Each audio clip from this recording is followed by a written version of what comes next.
E aí, gente, tudo bem com vocês? Espero que vocês estejam bem.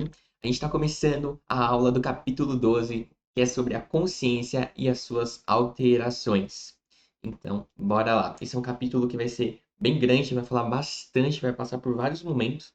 A gente vai desde as definições, o que que é consciência, até as alterações normais e as alterações patológicas da consciência. Então, tem muito assunto para falar. Vou direto ao ponto. E bora começar com as definições básicas da consciência. Beleza. Então, começa com uma pergunta que não é nem um pouco fácil, que é a seguinte: o que seria consciência? Né? É algo bem contraditório, algo bem que muitos autores falam muitas definições. Bora tentar entender um pouquinho mais. Quando a gente pensa em consciência, às vezes a gente pode ir para uma pergunta que é a seguinte: será que a consciência seria um conjunto de atividades psíquicas conscientes do indivíduo? Seria a mesma coisa que a mente humana? Será? Ou a gente pode pensar a consciência equiparando, né? Tô falando de forma igual, a consciência e o nível de consciência. Então, assim, consciência e nível de consciência seria a mesma coisa. Tipo, equivaler essas relações. A gente vai ver que muitas abordagens da psicopatologia vão utilizar essa definição, né? Equiparar consciência com nível de consciência. Beleza? E a gente vai falar muito sobre isso na aula de hoje. Bom, vamos entender como se define a consciência segundo a neuropsicologia, que é bem interessante, a gente vai ver bastante. Que seria assim, a consciência seria o estado vigil, ou seja, o estado de vigilância, o estado desperto da pessoa. Então, a consciência é o grau de clareza sensório, né? Tipo, eu tô aqui, eu tô de pé, eu tô sentado, eu tô, né, com a coluna ereta. E seria fundamentalmente o estado de estar desperto, acordado, lúcido, tá? Tá ali presente, ali entendendo as coisas. Então, a gente está dizendo isso aqui na questão do nível. A gente trata do nível específico, o nível de consciência, tá? Especificamente o nível de consciência. Essa é a questão. Então, eu estou equiparando consciência com nível de consciência. Agora, vamos para uma definição psicológica. A definição psicológica vai trazer a questão da subjetividade. Ou seja, vai pegar assim, a soma de todas as experiências conscientes do indivíduo e vai trazer essa dimensão subjetiva da atividade psíquica do sujeito. Então, assim, a pessoa tá ali presente, mas também tem aquela dimensão subjetiva, é a relação do eu com o ambiente, o eu com o mundo, né? É se entrar em contato com a realidade, perceber e reconhecer os objetos, isso que seria uma definição mais psicológica da consciência. E aí também tem a questão, a definição mais ética e filosófica, que aí entra mais a questão da moral, né, da política, das questões éticas do sujeito, né? Quando a pessoa consciente seria aquela pessoa que toma ciência dos deveres éticos e assume suas próprias responsabilidades. Acho que me fez lembrar muito aquelas frases que a gente fala, a pessoa tem que ter consciência de classe, consciência política na hora de votar. Esses conceitos também trazem muito à tona, né, sobre essa questão. Agora também outra definição da fenomenologia, que é o seguinte, a gente tem Husserl, que é um grande nome, que estudou bastante a relação da consciência, e ele vai falar um pouquinho sobre a oposição da psicologia clássica. Né? A psicologia clássica dizia assim, né? A teoria sensualista empirista, dizia assim, que a consciência é algo meio passivo, né? Uma tábua rasa, um papel em branco no qual os objetos do mundo penetram e imprimem marcas na gente, né? E a gente tem esse papel um pouco mais passivo. Aí chega a Rússia e fala assim, gente, de passivo não tem nada. A gente é ativo. A consciência é profundamente ativa, né? E aí, ele fala um pouquinho, é algo que, nossa, eu lembro das minhas aulas de fenomenologia, que eu demorei bastante para entender isso, que a consciência é sempre consciência de algo, né? Então não existe a consciência pura, tipo, ó, a entidade de consciência, não. A consciência, ela é sempre voltada para alguma coisa, ela é sempre uma consciência de algo, entende? Então a consciência não está sozinha, sempre tem que ser de algo, consciência de algo, né? É sempre dirigir-se a um objeto. E aí ele vai falar um pouco da intencionalidade, né? E o próprio nome já diz, né? De intenção, de intencionalidade. Então, a intencionalidade, né? Seria essa ideia de dirigir-se aos objetos e sujeitos do mundo, de modo ativo, produtivo. Isso é uma marca muito intrínseca da fenomenologia. Aí tem esse outro autor que tem umas ideias assim, bem interessantes, né? Esse John, ele fala o seguinte, nossa, ele tenta relacionar, de articular conceitualmente a consciência com as neurociências. Então ele vai pegar a consciência e vai associar isso com os correlatos neuronais dos estados de consciência. Que doideira, né? E aí ele vai trazer a unidade qualitativa subjetiva, que seria, né, o aspecto fundamental da consciência. E é muito interessante, vamos entender um pouco mais sobre isso. Então ele vai falar assim, e todo estado de consciência vem acompanhado com um sentimento qualitativo especial. Ou seja, você ter a experiência de, ele deu um exemplo aqui, né, de beber cerveja com os amigos é muito diferente, muito, eita, tá bugando a voz aqui. A experiência de beber cerveja com os amigos é muito diferente de ouvir uma sinfonia do Beethoven ou de ouvir uma música, entende? Fazer uma dancinha do TikTok. A experiência é totalmente diferente. Então, como as experiências são diferentes, então elas têm esse caráter qualitativo, certo? Então, experimentar estados da consciência é também essencialmente subjetivo. Então, diz muito sobre a pessoa e como ela se relaciona com o seu ambiente. E aí ele traz também que a experiência da consciência é sempre realizada em um sujeito, vivenciada na primeira pessoa. E ressalta mais uma vez que sem subjetividade não há experiência consciente. Ele traz também a ideia, né, que os estados da consciência são experimentados como um campo de consciência que ele é unificado, e aí reforça mais uma vez a ideia da subjetividade e do caráter qualitativo da experiência, tá? E são sempre vivenciados com caráter ou prazeroso ou desprezível, né? Tem essa dicotomia. E com experiências totais e globalizantes. Então, é uma questão, né? Até traz a questão da Gestalt, que é muito mais ampla, muito mais global, assim, de uma forma mais integrada, mais holística, talvez. Não sei se esse é o nome. Enfim, muito interessante. Ele traz também a ideia, né? Da familiaridade. Ou seja, você está vendo esse quadro do Dali, você sabe que é um relógio que está ali, mesmo totalmente deformado, totalmente, né, com essa representação meio onírica de sonho, né? Mesmo quando eu vejo uma casa que nunca vi antes, ainda reconheço que aquilo é uma casa, tá? Pelo esse senso de familiaridade que é impregnado na nossa consciência. Muito interessante, né, gente? E aí, se você quiser se aprofundar num aspecto mais filosófico dessa consciência humana, tem esses dois textos que o autor recomenda. E aqui no livro, e também consequentemente nessa aula, a gente vai abordar os aspectos psicológicos e principalmente os aspectos neuropsicológicos. Tudo bem? Espero que sim. E bora lá. Vamos falar um pouquinho agora da neuropsicologia da consciência. E a gente vai falar sobre o RDoC, tá? O RDoC, o RDoC, muito conhecido aí. Aí trazendo assim novas concepções muito interessantes. Então talvez aí no futuro ele seja muito mais utilizado no Brasil, tá?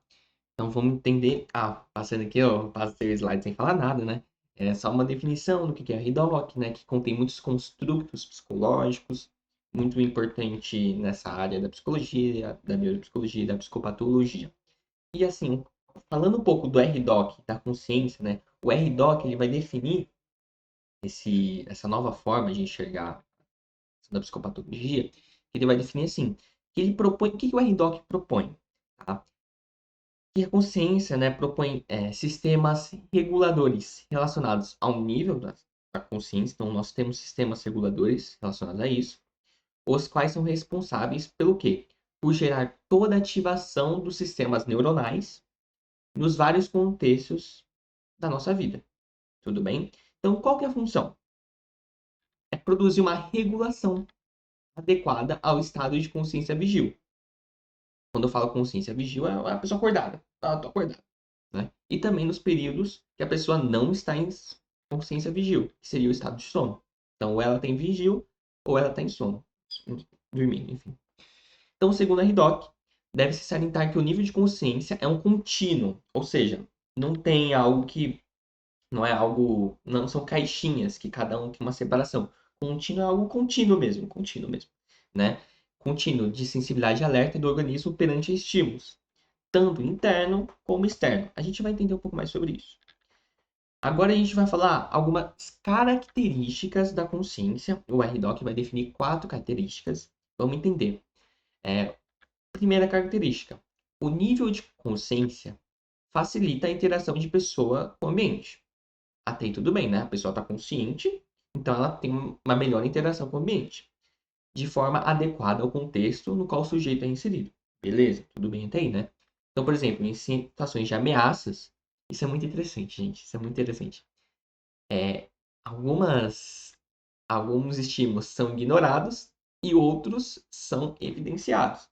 Então, sei lá, você tá ali andando na rua à noite e aí você vê um vulto, né? A sua percepção visual fica muito mais acentuada, então você foca mais na sua audição, na sua visão. Aí, sei lá, se você tava com um gostinho na boca de algo, estava comendo alguma coisa, na hora você nem lembra que estava comendo, sabe? Então, enfim.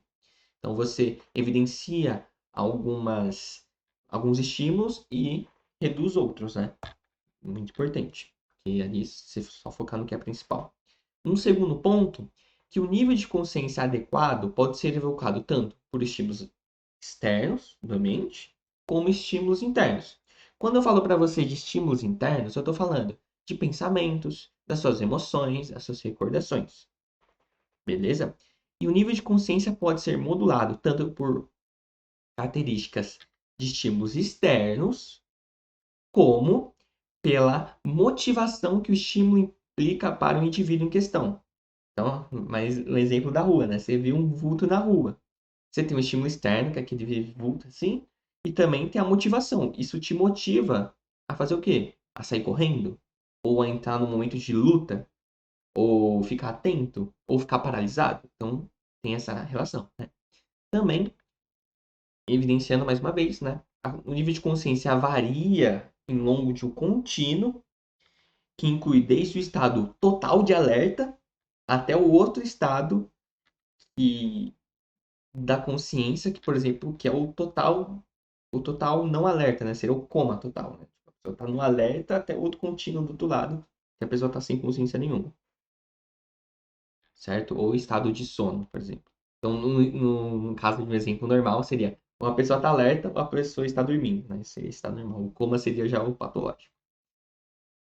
Beleza? Tranquilo? Essa é mais ou menos a definição da neuropsicologia. E agora vamos para outras definições.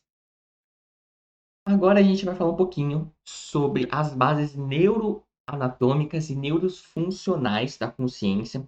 Qual que é a proposta dessa parte, né?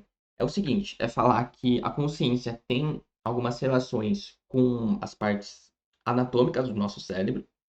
Então a gente vai passar rapidamente por várias questões, então, talvez quais áreas são mais responsáveis pela consciência, como algumas patologias elas aparecem. Então, assim, é só para falar assim: olha, existem áreas neuronais que são responsáveis pela consciência ou que acham que são responsáveis, né? Que existem muitas pesquisas, uma dizendo uma coisa, depois vem lá, e como qualquer coisa da ciência, né? Uma coisa, a gente vai descobrindo novas coisas com o passar do tempo. E a questão aqui, a gente vai passar bem rápido, porque não vou focar tantos em detalhes, só para vocês entenderem que existe uma correlação neuronal, neuroanatômica, neurofuncional. Beleza? Então, vamos aqui, o autor vai falar bastante sobre esse SRAA, acho que é Sara que fala. Eu vou chamar de Sara. E o SARA, né, seria o primeiro elemento do sistema nervoso relacionado ao nível de consciência. Lembra, a gente está equiparando a consciência com o nível de consciência. Lembra lá no primeiro momento que a gente falou na aula? Beleza. E aí, o primeiro elemento do nível nervoso relacionado ao nível de consciência, e esse é chamado de sistema reticular ativador ascendente, que é o SARA, tá bom? E o que esses autores que defendem isso falam, né? Que esses autores partiram da noção de que a capacidade de estar desperto, de agir conscientemente, depende muito da atividade do tronco cerebral e do diencéfalo. É isso que define. E assim, essas estruturas exercem uma poderosa influência sobre os hemisférios cerebrais, ativando e mantendo o tônus necessário para o nosso funcionamento normal. E a origem, né? Então, passando bem brevemente aqui, tá, gente? Porque agora vai entrar em questões muito neuroanatômicas e tal. O SARA se origina no tronco cerebral e sua ação estende até o córtex por meio de projeções talâmicas. Beleza? E aí, outra coisa bem interessante, né? Que tais neurônios recebem impulso da maioria das vias ascendentes, certo? As quais trazem estímulos intrínsecos. E aí é responsável, né, pela questão mais proprioceptiva, mais visceral das vísceras, e mais extrínsecos, né? Que seria a visão, a audição, o paladar, fato. E um ponto importante trazendo aqui, que as lesões ou disfunções no SARA produzem alterações no nível de consciência e prejuízo em todas as funções psíquicas. Então, vem uma pessoa para você que está com alguma lesão no SARA, provavelmente vai ter um nível de consciência ou prejuízo nas funções, em todas as funções psíquicas. A gente percebe como o SARA é importante, tá? Porque alterar todas as funções psíquicas é algo bem relevante. E aí, novas pesquisas. Sabe que atualmente várias estruturas mais altas do telencéfalo tem também participação crítica na gênese do nível de consciência. Beleza? Sendo bem rapidão aqui. Tá? Aí também outras bases, outras questões neuroanatômicas e neurofuncionais envolvidas na consciência. A gente vai, a gente pode falar também do lobo parental, mais especificamente o lobo parental direito, que é esse aqui que está aqui, certo? Em azul. Que é o seguinte, está intimamente relacionado ao reconhecimento do próprio corpo, dos objetos do mundo, assim como a apreensão daquilo que seria de realidade. Então, interessante. Então, eu saber que eu estou sentado. Não preciso. Se tiver as luzes todas apagadas, eu sei que estou sentado porque eu tenho a noção do meu corpo. Também as áreas pré-frontais, que é toda essa parte aqui, fundamentais na organização da atividade mental consciente, né? Essa parte mais próxima dos olhos, enfim. É a área pré-frontal. Também a gente tem o tálamo, que é a estrutura posicionada singularmente no centro do cérebro. Lembrando que você tem uma visão assim mais de frente, você percebe que tem dois, né? Não é só um. Às vezes as pessoas acham que só tem um, mas tem dois. De um lado, o direito e o esquerdo, enfim. O tálamo é o tudo ali, né? Tem a parte direita e esquerda, enfim. O tálamo tem a função de quê? De filtrar, integrar e regular as informações que chegam ao córtex cerebral, dados que partem da periferia do organismo, meio externo, e se dirigem ao córtex cerebral. Tá. E é muito interessante, um ponto interessante que o tálamo é extensiva e reciprocamente interligado com todas as áreas do córtex. Então, essa questão de integrar, regular informações, ele é muito importante, porque o tálamo recebe muita informação, gente. E em relação a isso também tem as interações tálamo-corticais, né? Lembrando que córtex é a parte mais externa. Então imagine um ovo, a casca do ovo seria o córtex. Enfim, que ele é responsável pela ativação e na integração da atividade neuronal cortical relacionada à consciência. Então a gente percebe como o tálamo é importante, né, gente? E aí tem esses dois autores aqui que eles dizem o seguinte, que as atividades mentais conscientes emergiam relacionadas aos disparos sincronizados dos neurônios do tálamo. Então ele chega e fala assim, que a gente fala de consciência está muito relacionado aos disparos sincronizados de neurônios no tálamo. Muito interessante, né? Muito interessante. E aí a gente vai pensar também no delírio. O delírio a gente vai conversar muito sobre ele nessa aula. E trazendo uma questão mais neuroanatômica, já já a gente vai falar com mais detalhes o que é o delírio, tá? E as diferenças dele do delírio. E a parte mais neuroanatômica é o seguinte, né? Que regiões do córtex parental está muito relacionado a regiões do córtex parental, posterior direito superficial, do córtex pré-frontal bilateral, do córtex fusiforme, do giro lingual, do tálamo, enfim. Conexões também com os tálamos frontais, enfim. Tem todas essas questões que a gente pode relacionar o delírio, né? E também, além dessa questão do SARA, também o tálamo e as regiões do córtex parental direito e pré-frontal direito têm importância estratégica para o funcionamento da consciência, tá? Sobretudo no aspecto do nível da consciência. Beleza? Agora vamos entrar num campo mais subjetivo da coisa. Chega de neuroanatomia, poxa, já acabou. E vamos falar um pouco do campo da consciência. E já começa, o autor já começa falando umas negócios assim, muito doido. Que ele, olha só, ele chega assim e fala assim: porque ao voltar-se para a realidade, a consciência demarca um campo, no qual se pode delimitar um foco ou parte central mais iluminada da consciência, em uma margem, né? Uma franja, um umbral. Então percebe uma escrita bem psicanalística, enfim. Que seria a sua periferia menos iluminada, mais nebulosa.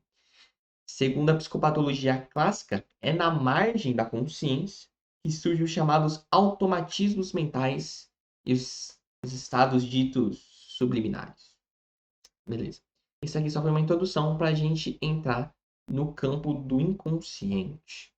E aí, falar de inconsciente, a gente acaba falando muito de Freud. Bom, e essa frase aqui do Machado de Assis, essa citação, eu achei tão legal, gente. Achei tão legal. Vou até falar ela, né? Ele diz assim: agora, porém, o caminho é escuro. Passamos da consciência para a inconsciência, onde se faz a elaboração confusa das ideias, onde as reminiscências dormem ou cochilam. Aqui pulula a vida sem formas, e os germes e os dendritos, os sentimentos.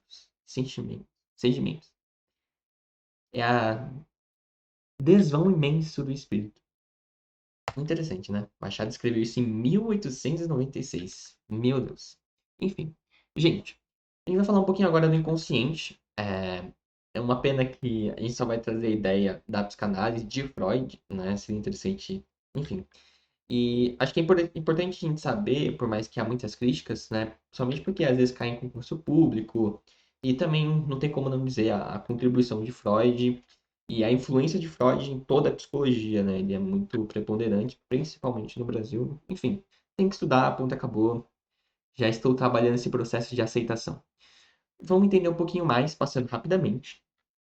E Freud, né, na questão do inconsciente, chegou à conclusão que ao longo de suas investigações de que existem duas classes de inconsciente.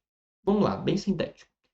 Você tem um verdadeiro inconsciente e o inconsciente pré-consciente, beleza? O verdadeiro inconsciente, ele é o inacessível, tá? O inconsciente mesmo, aquele verdadeiro, é inacessível. Ele só se revela por meio de sonhos, atos falhos, xixes, sintomas neuróticos, tá?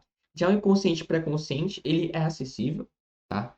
E ele é composto por representações de ideias, sentimentos, suscetíveis à recuperação por meio voluntário, tá? De esforço voluntário, né? São fatos, lembranças, ideias que a gente esquecemos. Enfim. E aí, algumas características do inconsciente. Vamos entender algumas características principais, bem rapidamente. O inconsciente, ele é atemporal, então não existe tempo, não existe passado, não existe presente, não existe futuro, ele não tem tempo. Outro ponto também do inconsciente, ele não tem contradição, então tudo é absolutamente certo, afirmativo. Ele também é regido pelo princípio do prazer, então não segue as ordens da realidade em si. Toda atividade inconsciente visa evitar o desprazer e proporcionar o prazer. Tá? E também tem o processo primário, que é as cargas energéticas, né? Então, assim, quem for mais da psicanálise vai entender muito melhor isso. E essas cargas energéticas acopladas às representações psíquicas, as ideias, são totalmente imóveis. E aí tem o processo de descolamento, né? Que uma ideia pode ceder a outra toda a sua cota de energia. E também tem o processo de condensação, que é apropriar-se de toda a energia de várias outras. Enfim, quem for se aprofundar mais na psicanálise aí vai entender mais sobre isso. E também tem um caráter dinâmico do inconsciente, que aí traz uma contribuição para a clínica muito interessante. E esse caráter dinâmico, ele se verifica, né, e na resistência para chegar ao inconsciente, pela produção renovada e derivados recalcados. Então, assim, para você chegar no inconsciente, tem muitas resistências, tem muitos impedimentos, né? Então a gente não consegue exprimir isso, não consegue falar, não consegue chegar, nem que a gente queira no inconsciente. Tem muita resistência, tem muitas coisas recalcadas ali, tá? É basicamente essa a ideia. Ufa! Vamos falar agora um pouquinho sobre as alterações normais da consciência. E aqui só porque eu tenho um toque, brincadeira, não tenho toque não. Mas essa coisa, né, assim, fazer um capítulo certinho para cada coisa. E essas alterações normais da consciência, a gente vai dividir em três, que são momentos que a gente tem uma alteração na consciência, né? Então, a gente vai falar do ritmo circadiano, do sono e dos sonhos, beleza? Então, bora lá. Bora entender então sobre esse ritmo circadiano, que é muito falado, ele é super importante, né? E o que seria? São alterações normais da consciência que ocorrem no contexto chamados ritmos circadianos, que ocorrem durante o dia. Lembra? Ciclo circadiano, né? De dia, que oscila durante o dia. Circadiano. E vamos entender um pouquinho trazendo as definições do RDoC. Ele diz assim: ritmos circadianos são oscilações endógenas, ou seja, dentro da gente, autossustentadas do ritmo biológico no período de 24 horas. Inclui centralmente oscilações de consciência da vigília e do sono. É muito interessante isso, porque a gente, durante o dia, a gente não está em vigília num nível sempre contínuo. A gente tem oscilações. Então, tem momentos do dia que a gente está com mais sono e momentos do dia que a gente não tá. Então, se a pessoa vira para você e fala assim: ah, eu sinto. Chega uma hora da tarde que eu tô com muito sono, minha cabeça não funciona mais. Faz todo sentido, porque a gente oscila durante o dia. Tem momentos que a gente tem mais capacidade de ter foco, de ter concentração, outros momentos que não. Isso é algo 100% natural. Estranho seria você estar constante o dia todo. Porque aí tem um problema aí, tem algo não muito natural aí, entende? Então isso é algo muito interessante que você pode usar como psicoeducação do seu paciente. Vamos agora para propriedades do ritmo circadiano. Eles são sincronizados por pistas ambientais recorrentes, como o nível de luminosidade. Então, muita gente fala assim: ah, você quer regular seu sono? Você se expõe à luz natural durante o dia. Durante o dia, então acordou, abre a janela. Por quê? Porque o nosso ciclo circadiano ele é muito regulado, né, pelo nível de luminosidade. Então, nossos olhos captam a luminosidade, né, vai lá para o núcleo supraquiasmático, sei lá o quê. E aí ele capta essa luminosidade, ele vai entender, ah, agora é de dia, logo está de dia, eu preciso ficar em vigília, eu preciso ficar acordado, beleza? Também o ciclo circadiano permite respostas eficientes perante desafios e oportunidades no ambiente físico e social, beleza?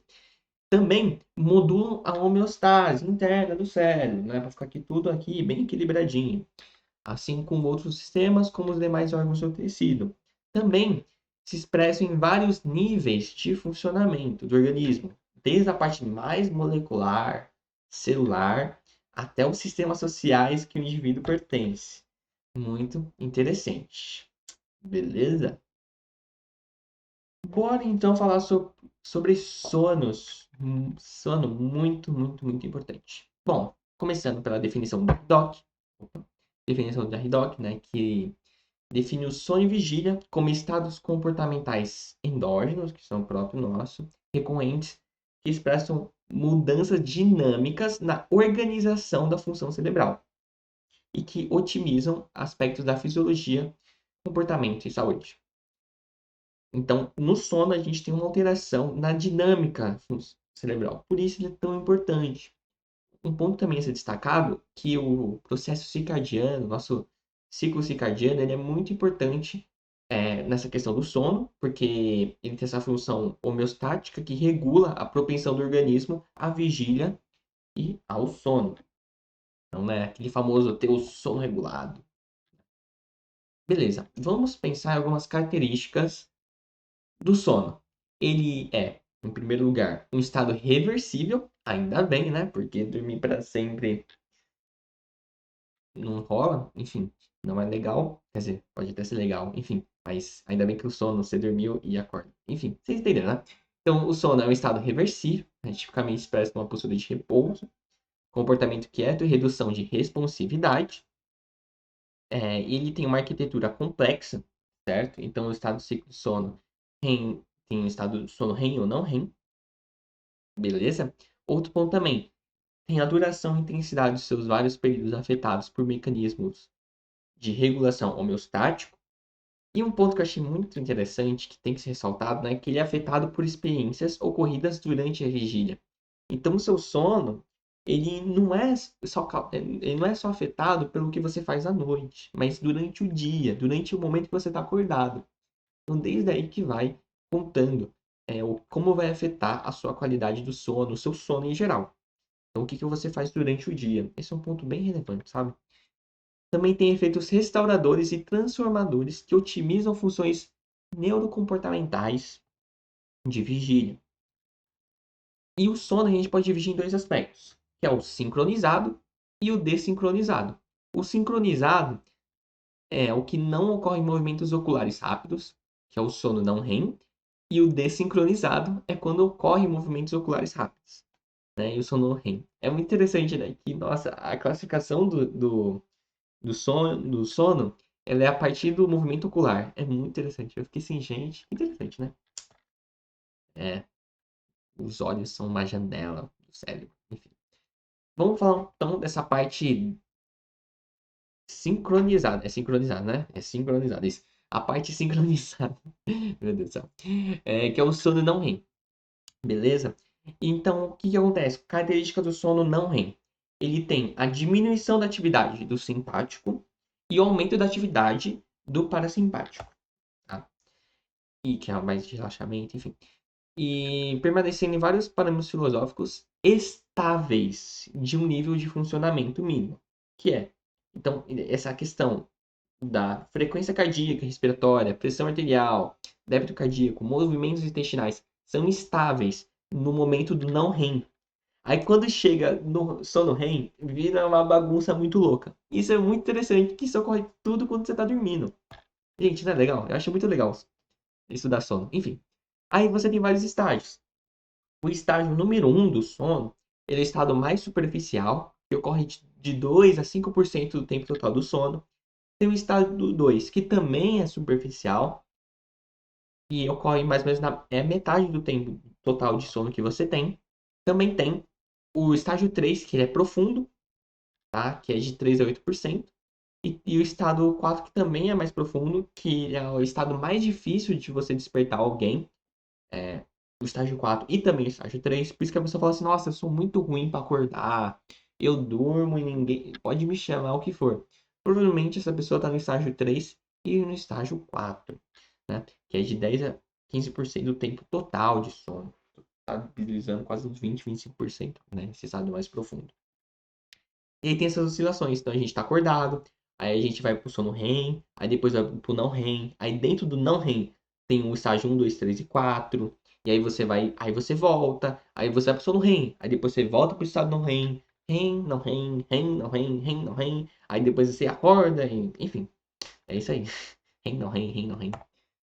Aí você vai oscilando.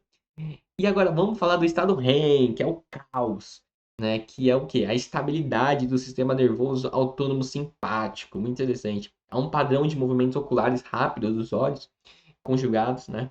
E é nesse momento que existe um relaxamento muscular profundo e generalizado. Você sente significando a atonia muscular. E aí você tem interrupções com algumas contrações de pequenos músculos musculares. Ocorrem também ereções penianas, ocorre também a maior parte dos sonhos. Então é o momento que você mais sonha, de 60 a 90% das vezes. Se o indivíduo for despertado durante a fase REM, então sabe quando você acorda e você já consegue relatar seu sonho? Provavelmente você acordou no estado do sono REM. Por curiosidade, eu dificilmente sonho. Algo muito interessante, né? Uma pena.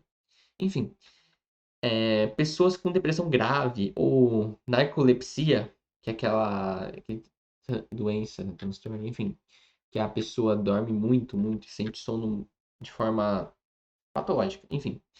É, e aí falam, né, que tem esse adormecimento no primeiro sono REM é bastante diminuída, pode ter uma latência, né, bastante diminuída, implicando geralmente numa inversão da arquitetura do sono.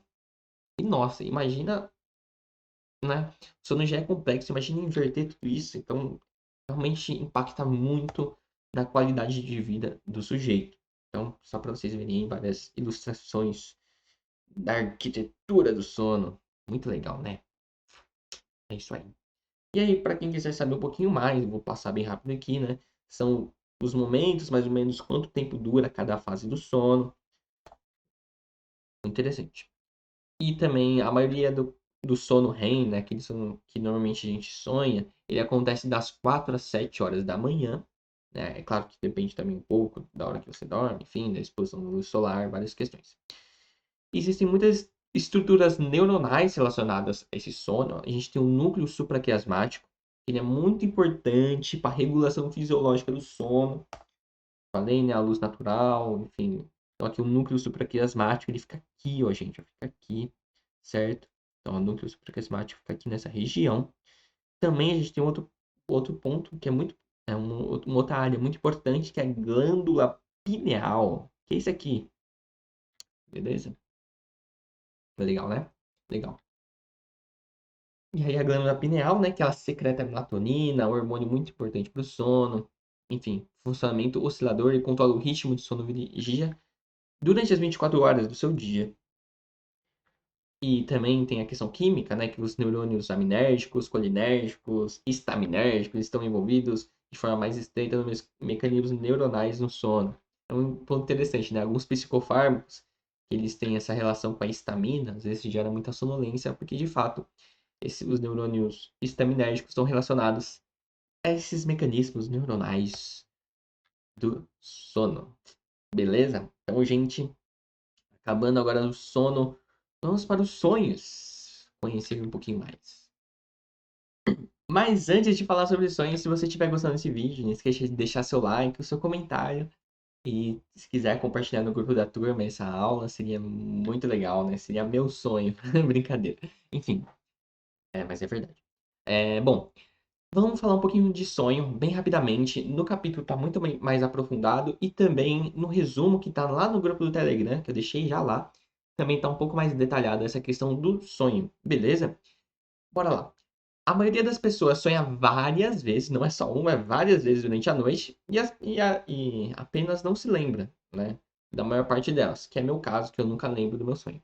Enfim, os sonhos são vivenciados de forma muito maior visual, predominantemente visual, e uma relação muito interessante, né? Que as pessoas fazem esses exames e as áreas corticais visuais são muito ativadas, então eles chegam à conclusão, né, que tem uma relação muito visual, e de fato o sonho ele é bem bastante visual. Pessoas cegas, essa daí tá se perguntando, elas têm maior prevalência de sensações corporais e de movimento, tá? Então, curiosidade muito interessante. E qual o significado dos sonhos? E agora passando bem rápido essa parte, que é algo muito controverso, e isso muda de diversas culturas, né? Muitas vezes é muito levado pela interpretação dos símbolos, crenças religiosas e valores próprios da pessoa, então é muito subjetivo falar o que significa cada sonho, porque cada cultura vai interpretar de uma forma os símbolos e as crenças, enfim. E Freud, ele é um autor que fala bastante sobre isso, tem um livro que é a Interpretação do Sonho, e ele diz basicamente que é um fenômeno psicológico extremamente rico, revelador de desejos, tremores, ainda que de forma indireta e disfarçada. E aí tem essa coisa, né, do sonho é uma solução de compromisso, um resultado de uma intensa negociação entre o inconsciente, que visa expulsar, forçar os desejos para a consciência, enquanto isso tem um consciente que visa impedir que os desejos inconscientes surjam. Então, essa é uma luta constante entre o inconsciente e o consciente. Beleza? E agora a gente vai para o grande bloco, que é as alterações patológicas da consciência. A gente já falou um pouquinho o que é consciência, as bases neuroanatômicas, as alterações normais da consciência. Agora a gente vai entrar um pouco na patologia, na psicopatologia da consciência. Beleza? Bora lá. E a consciência pode ser alterada tanto em processos fisiológicos normais como por processos patológicos. E aí, só para deixar bem organizadinho, a gente vai falar por esses cinco. É cinco? É cinco tópicos. Tá? Vai falar do delírio, alterações qualitativas, perdas abruptas de consciência, enfim. Alguns momentos eu vou passar bem rápido, porque eu acho que vai muito para de neurologia, da psiquiatria, que não é um campo, né, meu campo de domínio. Então eu só cito e outros pontos eu vou detalhar um pouco mais. Enfim, bora lá, que vai ser bem legal. Bora começar falando de alterações patológicas quantitativas da consciência, né? Rebaixamento do nível de consciência. Bom, é o seguinte, em diversos quadros neurológicos e psicopatológicos, o nível de consciência diminui de forma progressiva, desde o estado vigio, desperto, até aquele estado de sem nenhum resquício de consciência, que é o coma. Então, vai diminuindo de forma progressiva. Então, vamos entender os estágios, os graus de diminuição, de rebaixamento de consciência. É muito interessante. Então, você tem um primeiro grau, que é o seguinte, que é o... Ai, lá vem o trava-língua, meu Deus. É obnubilação. Obnubilação, enfim. Se eu falar algum nome errado, me desculpe. Mas o primeiro grau, né, que é o rebaixamento de consciência mais leve, mais moderado, que o paciente ele se encontra sonolento, mais lento, dificuldade de se concentrar, dificuldade de integrar informações sensoriais no seu ambiente, né? A atenção, como já falei, né? Para solicitações externas, mais sonolento. Aí diminuindo mais um pouco, no segundo grau, que é o torpor, acho que é assim que fala, é um grau mais acentuado de rebaixamento de consciência, que o paciente está evidentemente sonolento, né? E ele só responde se for de forma muito enérgica e depois volta ao estado de sonolência evidente. Qual que é a diferença, né? A resposta de estímulos externos, quando solicitado energicamente, é mais curta do que o estado de obnubilação, mas menos frustra do que o estado de sopor, tá? Que é o terceiro grau. Na, no grau 1 e no grau 2, né? Esse é o grau 2 que eu tô falando agora. No grau 2, o paciente pode ainda apresentar traços de crítica e pudor, tentando cobrir suas partes íntimas do seu corpo com um cobertor.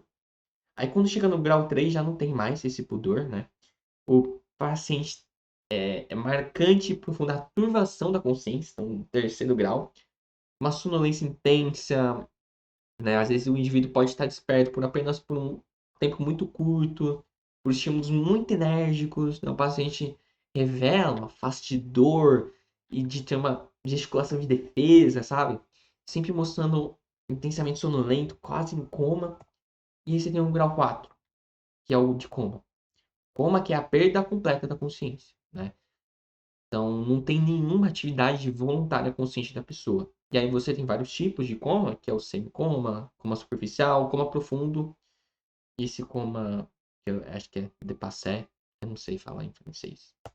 Enfim, esse aí é mais ou menos as alterações, né, rebaixamento de nível de consciência, que são em 4 graus.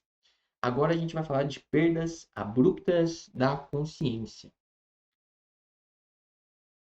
Bom, bora entender um pouco, né? Vários fatores podem contribuir, né, para essa questão das perdas abruptas da consciência, do nada, pum, perdeu a consciência. Então, as causas podem ser fatores emocionais, às vezes teve alguma crise, alguma coisa assim, então talvez isso apareça bastante, espero que não, mas apareça na clínica. Fatores também neurofuncionais mesmo, né, às vezes orgânicos, teve alguma lesão, enfim. Então, pode ter essas perdas abruptas. Então, assim, não necessariamente é um fator emocional. Pode também ser um fator orgânico, né? Somático da pessoa. Não precisa ser, tipo, a pessoa tem uma crise de ansiedade. Não necessariamente. Pode ser, mas pode não ser também, sabe? Pode ser uma lesão que ela teve no cérebro. Pode ser reversível ou irreversível, depende do quadro, né? As perdas abruptas e transitórias, durante alguns segundos, por exemplo, ou minutos, da consciência recebem várias denominações, então lipotimia, síncope, desmaio, perda de consciência. Então, a nomenclatura às vezes ela tem vários nomes para coisas diferentes, para coisas iguais, quer dizer. Vamos entender então, só para ter uma ideia, a lipotimia é a perda parcial e rápida da consciência, né? Dura apenas alguns segundos, pum, desmaiou. Geralmente a visão borrada, palidez da face, suor frio, vertigem, a perda parcial do movimento muscular, do tônus muscular, então ela pode cair, né? Com ou sem queda do corpo no chão. Então, eu até falei errado, né? Que ela falou, pum, caiu. Não é assim, não. Não necessariamente a pessoa precisa cair na lipotimia. Ela pode ser só ter a visão roubada, visão borrada, palidez, face, suor frio. Pode cair ou não, porque tá muito envolvido também com tônus muscular. Tá? Então, tem casos que sim, tem casos que não. A pessoa tem a sensação desagradável, né? Aquela sensação que, putz, eu acho que eu vou desmaiar. Você tá aqui naquela... Vai ou não vai? Vai ou não vai? Né? A lipotimia é rápida e completamente reversível. Ainda bem. Às vezes, utiliza o termo lipotimia para descrever a fase inicial da síncope. E aí, trazendo a questão da síncope, o que ela é? É o colapso súbito, né? A perda abrupta e completa da consciência, perda total do tônus muscular, com uma queda completa no chão. Pum. Né? O mecanismo básico é a instalação rápida. Algumas explicações é o seguinte, né? Que o mecanismo básico é a instalação rápida de irrigação cerebral insuficiente, então falta sangue no cérebro. Né? A síncope pode ou não ser reversível, depende de muitos fatores. Muitos fatores. E a gente também tem o desmaio. E o desmaio é uma coisa mais linguagem comum, né? Geralmente está remetendo a uma perda abrupta da consciência. E é uma forma genérica, né, de falar síncope ou lipotimia, depende muito, né? Que lipotimia também pode ter essa queda abrupta. Enfim, no quadro 12 lá do livro, tem uma tabelinha em vários tipos, né? Síncope vasovagal, síncope com condições cardíacas, crise dissociativa, crise convulsiva. Eu não queria entrar muito em detalhes aqui, porque a gente está em vários tipos, né? E eu não sei se o quanto vai agregar, enfim. Mas lá no livro tem esse quadro lá falando certinho, tá? É um quadro bem grande. E fica aí por curiosidade, se você quiser saber. Tá no capítulo 2. Beleza? Beleza. Bora pro ponto número 3 do tópico 6. A gente vai falar um pouco do delírio, né? Que é muito conhecido. O autor enfatiza bastante o delírio. São síndromes psicopatológicas associadas ao rebaixamento prolongado do nível de consciência. Beleza?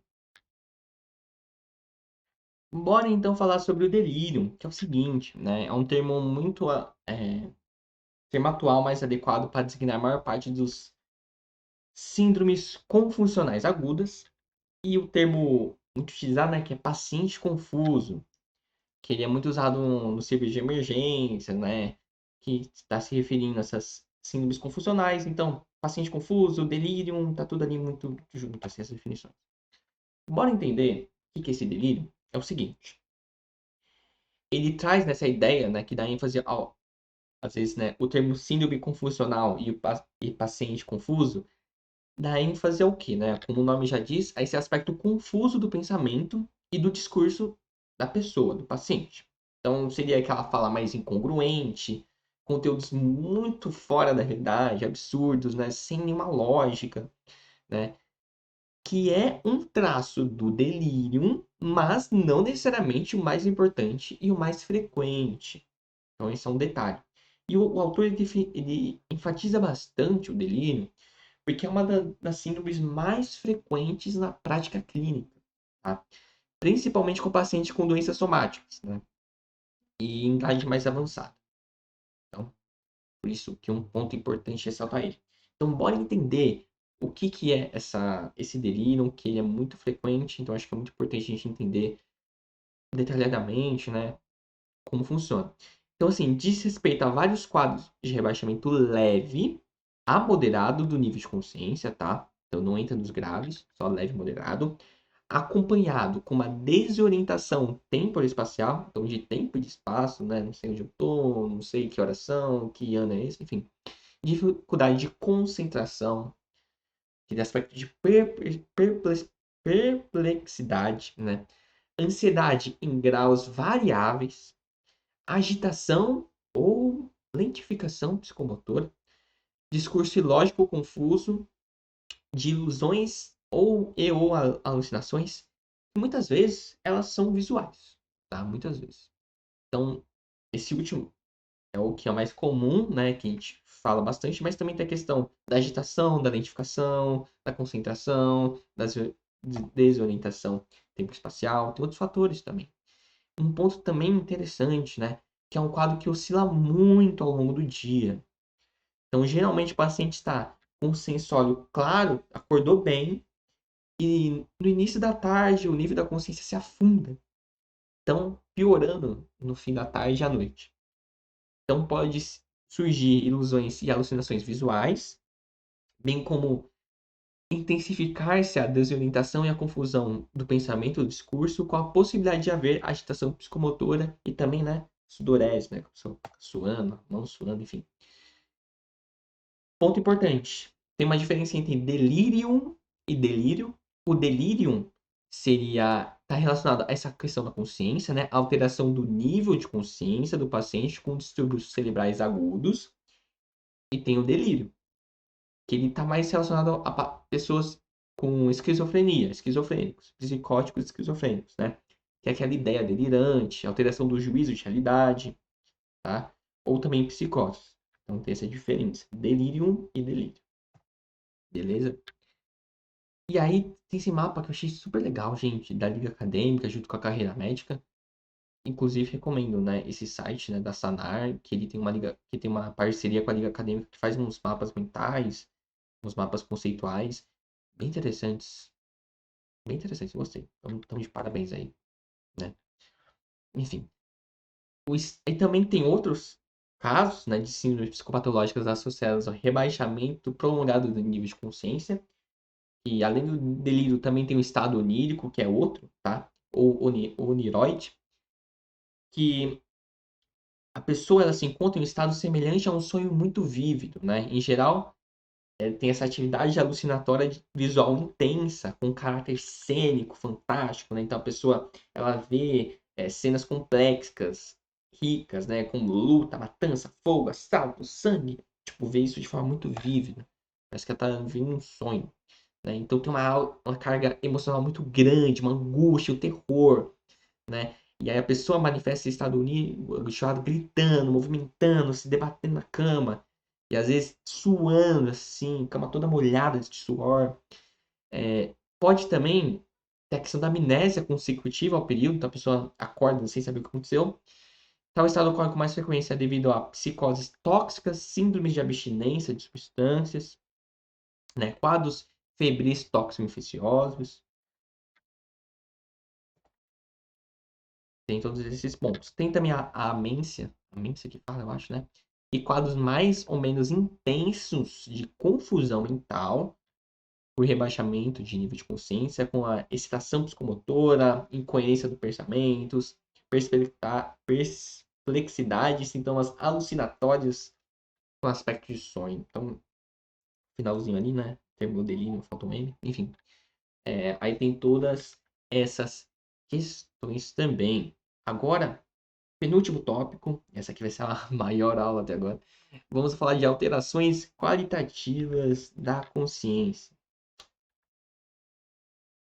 Bora que bora. Então, vamos lá pensar nas alterações qualitativas da consciência para finalizar aí nosso penúltimo tópico. Bom, a gente pode pensar nisso, né? Uma série de estados alterados da consciência que tem uma mudança parcial ou focal do campo da consciência. E o vizinho acabou de começar uma martelada aqui, tá construindo um prédio, enfim. E aí, o que tem como característica, né? Uma parte do campo da consciência tá preservada, tá normal, tá show de bola, porém, outra está alterada. De modo geral, há quase sempre nossas alterações qualitativas de algum rebaixamento do regime de consciência. É uma área muito controversa da psicopatologia. Os neurologistas, né, agora rixa de médico, os neurologistas tendem a denominar tais alterações como distúrbios focais ou do conteúdo da consciência, enquanto os psiquiatras definem as alterações qualitativas da consciência. E o psicólogo não sei. Enfim, o autor não fala. Aí vamos começar. Estado número 1, né? Estados crepusculares. Eu lembro de crepúsculo, não sei porquê. Enfim. E aí, o estado patológico transitório, no qual a obnubilação leve da consciência, leve, tá? É acompanhado por uma relativa conservação da atividade motora coordenada. É interessante esse ponto, né? Que a gente às vezes pensa, né, na alteração da consciência da pessoa e também na alteração psicomotora, estão ligadinhos, juntinhos. Mas nesse momento é só uma parte que está alterada, a outra não. Então, né, se restringe somente ao ciclo de ideias, sentimentos, representações de importância particular do sujeito acometido. E a atividade psicomotora está conservada, tá beleza. Esse aqui é o ponto, esse aqui é a alteração qualitativa. Tá? Que uma parte está alterada, outra parte não. Né? Então, caracteriza-se por surgir e desaparecer de forma abrupta e ter duração muito variável. Né? E aí, com frequência, atos explosivos, violentos, episódios de descontrole emocional. que muitas vezes pode estar ligado bastante a essa questão da nossa psicologia forense, a psicologia jurídica, né? Geralmente, depois disso ocorre uma amnésia lacunar, né? Uma amnésia, e a pessoa pode lembrar de alguns eventos isolados, tá? Então, é um fator, né, importante. Os estados crepusculares são descritos classicamente com associados à epilepsia, né, que relação à turvação da consciência, como a crise, alterações prequitais ou quitais. Também pode ocorrer Nossa, nem sei como eu consegui falar isso aí. Enfim, também pode ocorrer intoxicações por álcool ou substâncias após traumatismo craniano, quadros dissociativos histéricos agudos, choques emocionais intensos. Então, esses são os fatores que têm que ser levados em conta. Agora, estado segundo. Ponto número 2, estado segundo, que é o estado patológico transitório, semelhante ao estado crepuscular, mas tem uma diferença bem importante, né? É uma atividade de psicomotora coordenada que permanece estranha à personalidade do sujeito, então não condiz muito com a personalidade dele. Atribui-se uma natureza mais psicogenética, sendo produzido por fatores emocionais, né? Aqueles choques emocionais muito intensos. Só que aí tem uma comparação. O estado número um, né, o crepuscular, são conferidos mais fatores orgânicos, né? Como, sei lá, teve algum traumatismo, bebeu alguma coisa, usou algum tipo de substância, confusão pós-ictal, enfim. Tem uma questão mais orgânica. Já o estado segundo, não, tá? Pode ser mais emocional, enfim.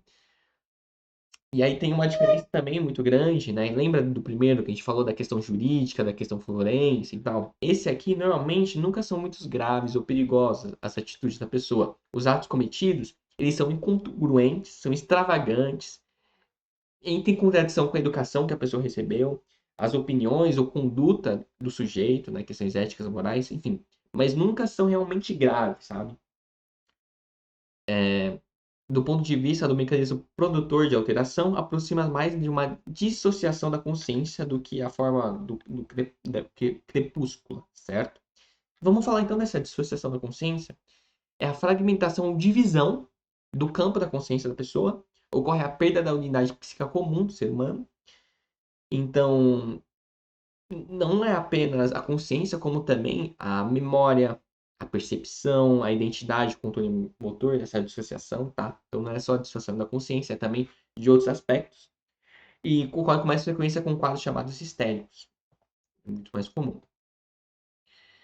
E aí, a pessoa entra no estado semelhante a um sonho, né? Essa coisa mais onírico, né? Desencadeado por acontecimentos psicologicamente mais significativos, né? Seja conscientes ou inconscientes. E aí, essas crises podem durar minutos ou horas, né? Pode também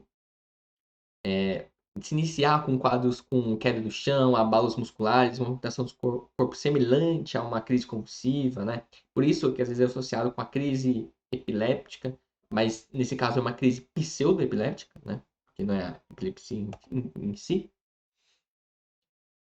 E também é um ponto bem interessante dessa dissociação da consciência, que pode ocorrer quadros de ansiedade intensa. Então, o indivíduo, como uma forma de fugir dessa realidade, se desligar dessa realidade, ele entra nessa dissociação da consciência. Bem interessante, né? E é muito frequente isso em casos de personalidade, de transtorno da personalidade borderline, beleza? Também tem o transe, que se assemelha a sonhar acordado, né? Muito comum em contextos religiosos, culturais. O transe dito estático, né, pode ser induzido por treinamento místico religioso, então entra muito na cultura. E o transe não pode se confundir com o transe histérico, né, que é mais relacionado ao conflito interpessoal e alterações psicopatológicas, tudo bem? O transe normal é para questões religiosas, culturais, ocorre. Também tem o estado hipnótico. Eu lembro muito interessante que uma vez, enfim, depois eu conto isso. O transe hipnótico, né, que é um estado de consciência reduzida e estreitada, que pode ser induzido por outra pessoa. É interessante esse ponto, né? Pode ser induzido por outra pessoa, no hipnotizador. E tem a questão da sugestionabilidade do indivíduo estar aumentada. Então você vai vai falando com a pessoa também tem que estar mais disposta a ser hipnotizada, isso é um ponto muito importante, né? Tem que estar mais aberta. E pode ser lembrada cenas e fatos esquecidos, que pode induzir fenômenos como anestesia, paralisia, rigidez muscular, alterações vasomotoras. Também não tem nada de místico, paranormal, é, questão religiosa. O estado hipnótico é apenas uma técnica refinada de concentração de atenção e de alteração induzida do estado de consciência. É só isso, gente, é só isso. Eu lembro que uma vez eu entrei na faculdade e a pessoa falou assim: você entrou na faculdade de psicologia, você vai aprender a hipnotizar as pessoas, isso não é coisa do demônio, não? Eu falei, não, a gente não aprende hipnose e também não é coisa do demônio, é só um estado de alteração de consciência. Eu lembro até que eu falei, né, que a pessoa ela fica muito focada, fica hiper focada em algo. Eu lembro que eu fiz essa explicação. Enfim, foi isso. Vamos para o último tópico. Outras alterações da consciência para finalizar essa aula sobre a consciência. Para finalizar, vamos falar um pouquinho de outras alterações da consciência e vamos falar sobre a perplexidade como experiência psicopatológica. Perplexidade. Um ponto bem interessante, né? A perplexidade difusa, intensa, diante do ambiente relatada por esses pesquisadores e com frequência observada com pacientes, né, principalmente com quadros psicológicos agudos, graves, principalmente casos de psicose, é muito comum essa questão da perplexidade. Meu Deus, vai ser difícil falar isso aqui. Enfim. E é uma coisa bem que. Nossa, uma coisa que dá uma. Enfim, dá uma coisa assim. Entendi nada. Enfim, que a perda da sensação da naturalidade da experiência comum. E eu fico até imaginando que é uma pessoa que sente uma estranheza inquietante, uma sensação de incapacidade de captar o significado comum das coisas, das pessoas, dos acontecimentos. Então, a vida tá acontecendo e a pessoa parece que não tá conseguindo captar. É uma sensação de estranheza do ambiente, né? De uma angústia, de uma incerteza, de não conseguir captar as coisas que estão acontecendo no ambiente. Então, eu imagino como deve ser terrível isso aí, né? Então, capacidade de perceber e compreender sua situação, sua experiência presente, interna e externa. Deve ser muito angustiante essa experiência psicopatológica. E como, mais uma vez, muito comum em pessoas com quadros psicóticos e esquizofrênicos, transtornos de humor, né, na fase de depressão, de mania, na fase de psicoses graves também, né, psicoses agudos. E aí, ele fala um pouco da semiotécnica da consciência. Então, ele vai dividir em esses 5 tópicos, que é bem interessante, fez essa tabelinha. Então começa assim. Primeiro, lembrar que qualquer alteração entendida na consciência repercute no funcionamento global do psiquismo. O nível de consciência deve ser averiguado no início da avaliação, tá? Então vê se a pessoa tá. Porque se você não captar que o nível de consciência está alterado, isso vai mudar tudo, porque você tem que entender que o nível de consciência altera todo o funcionamento global, entende? Então, tem que ser averiguado no início. Também observar as faces e atitudes do paciente. Notar se ele está desperto, ou se ele está sonolento, ou muito sonolento. Tem esses lances. Outro ponto. Notar se o paciente está perplexo, com dificuldade de entregar corretamente os estímulos ambientais. Então a pessoa está ali sentada, tipo, você percebe que a pessoa não tá conseguindo entender as coisas, né? Se a atenção está diminuindo, a concentração está prejudicada, a pessoa está tipo, perdida, assim. Lembrar-se por meio da orientação de, sei lá, de tempo e de espaço, né? Que muitas vezes se verifica alteração do nível de consciência. Perguntar o dia da semana, o mês, o ano, né? Que horas são no momento, aproximadamente. Também o teste da parede ou do papel em branco. Pega, né? Sei lá, olha uma parede branca e fala assim: se o indivíduo tiver com um nível de consciência rebaixado, ele pode olhar aquela parede branca e ver alguma coisa, sabe? Você mostra um papel branco para ele e começa a ver alguma coisa ali. Então, às vezes o nível de consciência ali pode estar alterado. Então esse teste do papel em branco ou da parede branca é muito interessante. Vamos falar de outra alteração da consciência, que é a experiência quase-morte, para finalizar a aula. É verificado em situações de críticas de ameaça grave à vida, é muito comum, né? Parada cardíaca, enfim, outras questões. Essas são experiências muito rápidas, muito muito rápidas, podem levar segundos e minutos, em que o estado de consciência particular é vivenciado e registrado pela pessoa. E um pesquisador, esse Nelson, ele fez características mais frequentes. Então a pessoa tem a sensação de paz, a sensação de estar fora do próprio corpo, rodeado de uma luz intensa, ou estar em outro mundo, sensação de união cósmica, ter atingido um ponto de não retorno, de uma alegria intensa, de compreensão imediata, de contato com uma entidade mística. E aí também tem uma explicação, que o Nelson também, que busca demonstrar que seria uma consequência de uma invasão maciça de atividade cerebral do tipo do sono REM, aquele sono que a gente já viu no início da aula, nas pessoas enquanto passam por tais experiências. Também vai ter alguns pesquisadores que salientam, né, com consistentes hipóteses socioculturais e históricas para essa experiência de quase morte.